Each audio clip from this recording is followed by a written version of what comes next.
नमस्कार दोस्तों, मैं साकिब मलिक स्टडी ट्रायंगल में आप सभी का स्वागत करता हूं। दोस्तों, आज का हमारा टॉपिक है उपराष्ट्रपति। जी हाँ दोस्तों, भारत के उपराष्ट्रपति से बनने वाली जितने भी इंपॉर्टेंट पॉइंट या जितनी भी इंपॉर्टेंट बातें होंगी वो सब हम इस क्लास में प्रश्नों के माध्यम से करने वाले हैं। जी हाँ दोस्तों, अगर आप भी कर रहे हैं जैसे एसएससी जीडी, एमटीएस, सीएचएसएल या सीजीएल या किसी स्टेट एग्जाम की तैयारी आप कर रहे हैं जिसमें जीएस या पॉलिटी से संबंधित प्रश्नों को मालूम किया जाता है, तो ये क्लास आपके लिए बहुत ज़्यादा इंपॉर्टेंट होने वाली है। तो दोस्तों, इस क्लास में मैं आपको बता दूं टॉप 40 प्रश्न हैं, उस 40 प्रश्नों में से आप कितने प्रश्न सही कर पा रहे हैं उसको आपको कमेंट बॉक्स में लिखकर जरूर बताना है। तो चलिए स्टार्ट करते हैं। पहला प्रश्न है आपके सामने, उपराष्ट्रपति के कार्यकाल की अवधि कितने वर्ष की होती है। जी हाँ दोस्तों, यहाँ से आपको उपराष्ट्रपति के कार्यकाल की अवधि बतानी है कि उपराष्ट्रपति का कार्यकाल कितना होता है, 4 वर्ष का, 5 वर्ष का, 6 वर्ष का या फिर 5.5। तो दोस्तों, इसकी अगर हम बात करें तो 5 वर्ष का उपराष्ट्रपति का कार्यकाल होता है। तो इस प्रश्न का आपका राइट आंसर हो जाएगा ऑप्शन नंबर बी, 5 वर्ष का कार्यकाल होता है। अगला प्रश्न आपके सामने है, उपराष्ट्रपति के पद की गोपनीयता की शपथ कौन दिलाता है। जी हाँ दोस्तों, गोपनीयता की शपथ की बात करते हैं तो उपराष्ट्रपति को कौन दिलाता है,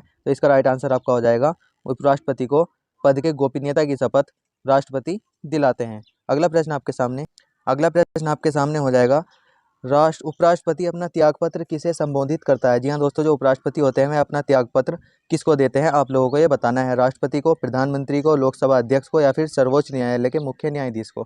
तो दोस्तों, इस प्रश्न का आपका राइट आंसर हो जाएगा उपराष्ट्रपति अपना त्यागपत्र राष्ट्रपति जी को संबोधित करते हैं। अगला प्रश्न आपके सामने है, उपराष्ट्रपति की राज्यसभा के सभापति के रूप में अन्य भत्तों के अलावा कितना वेतन प्राप्त होता है। तो दोस्तों, मैंने आपको बताया कि राष्ट्रपति जो है, उपराष्ट्रपति जो होते हैं वो राज्यसभा के सभापति होते हैं, उसी रूप में उनको वेतन या भत्ते मिलता है या उनको वेतन मिलता है, तो वो आपको बताना है कि कितना वेतन मिलता है। तो 4 लाख इसको वेतन मिलता है। कितना मिलता है? 4 लाख इसका राइट आंसर हो जाएगा, 4 lakh. Option number D is the right answer. अगला प्रश्न आपके सामने, उपराष्ट्रपति को निम्नलिखित में से किसके समतुल्य वेतन जो कि राज्यसभा के सभापति के रूप में मिलता है, वह किसके समतुल्य मिलता है? राष्ट्रपति के, प्रधानमंत्री के, लोकसभा अध्यक्ष के या फिर सर्वोच्च न्यायालय के मुख्य न्यायाधीश के। तो इसका आपका राइट आंसर हो जाएगा लोकसभा अध्यक्ष के समतुल्य इनको वेतन मिलता है, जो कि ऑप्शन नंबर सी में है। Option number C is the right answer. अगला प्रश्न आपके सामने है, प्रश्न नंबर 6, भारत के उपराष्ट्रपति को 4 लाख रुपए प्रति माह वेतन मिलता है, उन्हें निम्न में से किसके समान भत्ता मिलता है? राष्ट्रपति के समान, प्रधानमंत्री के समान, कैबिनेट मंत्री के समान या फिर संसद के सदस्यों के समान। तो इसका राइट आंसर आपका हो जाएगा संसद सदस्यों के समान राष्ट्रपति को वेतन मिलता है। Option number D is the right answer. अगला प्रश्न है, उपराष्ट्रपति को उसके कार्यकाल की समाप्ति के पूर्व पद से हटाने का अधिकार किसको है? जी हाँ दोस्तों, उपराष्ट्रपति का कार्यकाल पूरा भी नहीं हुआ हो और उसको पद से हटाना है तो वह अधिकार किसको है? राज्यसभा को, लोकसभा को, संसद को या फिर सुप्रीम कोर्ट को। तो दोस्तों, इस प्रश्न का आपका राइट आंसर हो जाएगा संसद को ये अधिकार दिया गया है, जो कि ऑप्शन नंबर सी में है। Option number C is the right answer. अगला प्रश्न है, भारत के उपराष्ट्रपति को पदच्युत करने का प्रस्तावित किया जाता है। जो भारत के उपराष्ट्रपति होते हैं उनको पद से हटाने का प्रस्ताव कहाँ पर प्रस्तावित किया जाता है? तो दोस्तों, इसका राइट आंसर हो जाएगा केवल राज्यसभा में इस प्रस्ताव को लाया जाता है। तो option number D is the right answer. अगला प्रश्न आपके सामने है, प्रश्न नंबर 9, भारत के उपराष्ट्रपति को कौन निकाल सकता है? जी हाँ दोस्तों, भारत के उपराष्ट्रपति को कौन निकाल सकता है? तो दोस्तों, इस प्रश्न का आपका राइट आंसर हो जाएगा लोकसभा की सम्मति से राज्यसभा जो है भारत के उपराष्ट्रपति को निकाल सकती है। नेक्स्ट है हमारा, उपराष्ट्रपति राष्ट्रपति का कार्यभार संभालता है। जी हाँ दोस्तों, उपराष्ट्रपति जो है राष्ट्रपति का कार्यभार संभालता है। कब संभालता है? जब राष्ट्रपति अनुपस्थित हो, बीमार हो या फिर अपना कार्य करने में अक्षम हो। तो दोस्तों, इस प्रश्न का आपका राइट आंसर हो जाएगा ऑप्शन नंबर डी, उपयुक्त सभी मामलों में उपराष्ट्रपति जो है राष्ट्रपति के कार्यभार को संभालते हैं। तो option number D is the right answer. अगला प्रश्न आपके सामने है, तो दोस्तों मैं आपको बता दूं कि हमने भारत के राष्ट्रपति से संबंधित भी एक क्लास बनाई हुई है। यहाँ पर इस प्रकार का थंबनेल लगा होगा, तो आप इस क्लास को देख सकते हैं। भारत के राष्ट्रपति से जितने भी इंपॉर्टेंट प्रश्न बनने वाले थे इस क्लास में मैंने कवर किए हैं। इसमें टॉप 45 प्रश्न हैं जो कि एमसीक्यू की सहायता से इस क्लास में कर दिए गए हैं। तो दोस्तों, नेक्स्ट चलते हैं हम। प्रश्न नंबर 11 आपके सामने, जब उपराष्ट्रपति राष्ट्रपति के कार्यों को संभालता है तो उस दौरान राज्यसभा के सभापति पद को कौन कार्य करता है? जी हाँ दोस्तों, जब उपराष्ट्रपति राष्ट्रपति के कार्यों को संभालता है तो उस दौरान जो राज्यसभा के सभापति होते हैं वह कौन बन जाते हैं? वह स्वयं रहते हैं, नया सभापति बनता है या उसके उपसभापति बनते हैं या इनमें से कोई नहीं। तो दोस्तों, जो राज्यसभा के उपसभापति होते हैं वह इसका कार्यभार संभालते हैं। Option number C is the right answer. अगला प्रश्न आपके सामने है, उपराष्ट्रपति अपने मत का प्रयोग कब करता है? जी हाँ दोस्तों, उपराष्ट्रपति वोटिंग नहीं करता है, लेकिन अपने वोट का प्रयोग वह कब करता है इस बारे में आपको बताना है। प्रत्येक परिस्थिति में, मतों के बराबर रहने की स्थिति में, उसकी इच्छा पर निर्भर है या फिर कभी भी नहीं करता है? तो दोस्तों, इस प्रश्न का आपका राइट आंसर हो जाएगा ऑप्शन नंबर बी। अगर मतों में बराबर स्थिति है, मत अगर बराबर हो गई है तो उसमें वह अपना वोट डाल सकता है। तो option number B is the right answer. अगला प्रश्न है, कौन राष्ट्रपति के चुनाव में मतदान नहीं करते हैं परंतु उपराष्ट्रपति के चुनाव में मतदान करते हैं? जी हाँ दोस्तों, राष्ट्रपति के चुनाव में वह कौन है जो मतदान नहीं करते हैं लेकिन उपराष्ट्रपति के चुनाव में वह मतदान करते हैं? तो दोस्तों इसका राइट आंसर आपका हो जाएगा, संसद के जो मनोनीत सदस्य होते हैं वह उपराष्ट्रपति में चुनाव कर देते हैं। नेक्स्ट है हमारा, भारत के प्रथम उपराष्ट्रपति कौन थे? तो भारत के अगर प्रथम उपराष्ट्रपति की बात करते हैं तो डॉक्टर सर्वपल्ली राधाकृष्णन जी जो हैं भारत के प्रथम उपराष्ट्रपति थे। Option number A is the right answer. अगला प्रश्न आपके सामने, किसने 2 पूर्ण अवधियों के लिए भारत के उपराष्ट्रपति का पद संभाला था? जी हाँ दोस्तों, ऐसे कौन से व्यक्ति हैं जो 2 पूर्ण अवधियों के लिए या 2 कार्यकालों के लिए भारत के उपराष्ट्रपति पद को इन्होंने संभाला था? तो ये हो जाएंगे doctor Sarvepalli Radhakrishnan. Option number A is the right answer. अगला प्रश्न आपके सामने है, निम्नलिखित उपराष्ट्रपतियों में से कौन निर्विरोध नहीं चुने गए हैं? जी हाँ दोस्तों, निर्विरोध कौन नहीं चुने गए हैं आप लोगों को ये बताना है। तो KR नारायण जी जो हैं निर्विरोध नहीं चुने गए हैं। तो ऑप्शन नंबर डी इसका राइट आंसर हो जाएगा। Doctor S Radhakrishnan, M Hidayatullah और डॉक्टर शंकर दयाल शर्मा, ये तीनों जो हैं निर्विरोध चुने गए हैं। अगला प्रश्न आपके सामने है, किस एकमात्र उपराष्ट्रपति की मृत्यु पद पर आसीन रहते हुए हुई है? ऐसे कौन से उपराष्ट्रपति हैं जो कार्यकाल के दौरान ही उनकी मृत्यु हो गई थी? तो दोस्तों इसका राइट आंसर आपका हो जाएगा कृष्णकांत जी हैं।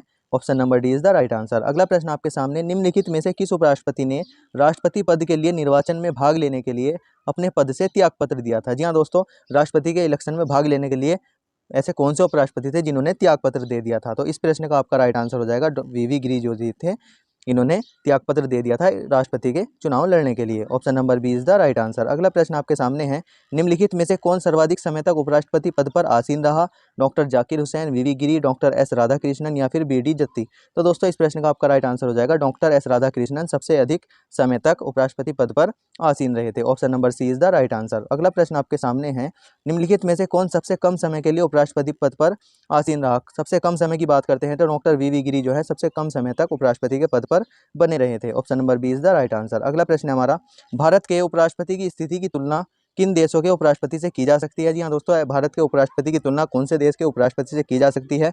तो आपका राइट आंसर हो जाएगा ऑप्शन नंबर ए, USA या संयुक्त राज्य अमेरिका। नेक्स्ट है हमारा, भारत में उपराष्ट्रपति का पद क्या है? जी हाँ दोस्तों, अगर भारत में उपराष्ट्रपति के पद की बात करते हैं तो संविधान के प्रारंभ से ही है। नेक्स्ट है हमारा, उपराष्ट्रपति पद की अहर्ता के संबंध में क्या सही नहीं है? वह भारत का नागरिक हो, वह कम से कम 35 वर्ष की आयु का हो, राज्यसभा का सदस्य हो या फिर इनमें से कोई नहीं। तो आपको बताना है कि जो उपराष्ट्रपति की योग्यताएं होती हैं वो इनमें से कौन सी सही नहीं है। तो राज्यसभा का सदस्य होना जरूरी नहीं है या संसद का सदस्य होना भी जरूरी नहीं है। तो option number C is the right answer. अगला प्रश्न है हमारा, उपराष्ट्रपति जो है उपराष्ट्रपति संसद का सदस्य नहीं होता है। Option number D is the right answer. Next है हमारा, उपराष्ट्रपति के संबंध में निम्न में से कौन सा कथन सही है? सही, जी हाँ दोस्तों, आपको बताना है इसमें से कौन सा ऑप्शन आपका सही होने वाला है।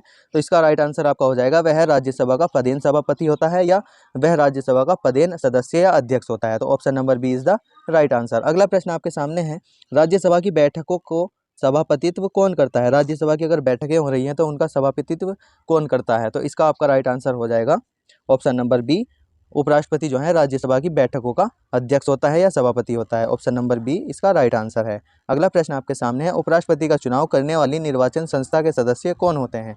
जी हाँ दोस्तों, उपराष्ट्रपति का जो चुनाव करती है वह जो निर्वाचन संस्था होती है उनके सदस्य कौन होते हैं आप लोगों को ये बताना है। तो संसद के दोनों सदनों के सदस्य जो होते हैं वह उपराष्ट्रपति के निर्वाचन संस्था में होते हैं। अगला प्रश्न है, उपराष्ट्रपति पद के निर्वाचन हेतु उम्मीदवार की अधिकतम आयु कितनी होनी चाहिए? अगर कम से कम आयु की बात करते हैं तो मैंने आपको बताया 35 वर्ष कम से कम आयु होती है और अधिक से अधिक आयु इसकी कोई सीमा नहीं है। Option number D is the right answer. अगला प्रश्न आपके सामने है, उपराष्ट्रपति का निर्वाचन कैसे होता है? अगर उपराष्ट्रपति के निर्वाचन की बात करते हैं तो अप्रत्यक्ष रूप से या इनडायरेक्ट रूप से किया जाता है। Option number B is the right answer है। अगला प्रश्न है, उपराष्ट्रपति पद के निर्वाचन हेतु कौन सी पद्धति अपनाई जाती है? जो पद्धति राष्ट्रपति के निर्वाचन में अपनाई जाती है मैंने आपको पिछली क्लास में बताया भी था। Option number D is the right answer. समानुपातिक प्रतिनिधित्व एवं एकल संक्रमणीय मत पद्धति जो है उपराष्ट्रपति के निर्वाचन में अपनाई जाती है। अगला प्रश्न है हमारा, उपराष्ट्रपति पद के उम्मीदवार के नामांकन को निर्वाचन मंडल में कम से कम कितने सदस्यों के द्वारा प्रस्तावित करना आवश्यक होता है? जी हाँ दोस्तों, प्रस्तावक और अनुमोदक के बारे में मालूम किया गया है। अगर प्रस्तावक की बात करते हैं तो 20 इसमें प्रस्तावक होते हैं और 20 ही इसमें अनुमोदक हो जाते हैं। अगला प्रश्न आपके सामने। जी हाँ दोस्तों, उपराष्ट्रपति में यहाँ पर अनुमोदन के बारे में मालूम किया गया है कि अनुमोदन कितना होता है या अनुमोदक कितने होते हैं, तो 20 ही इसके अनुमोदक हो जाएंगे। Option number D is the right answer हो जाएगा।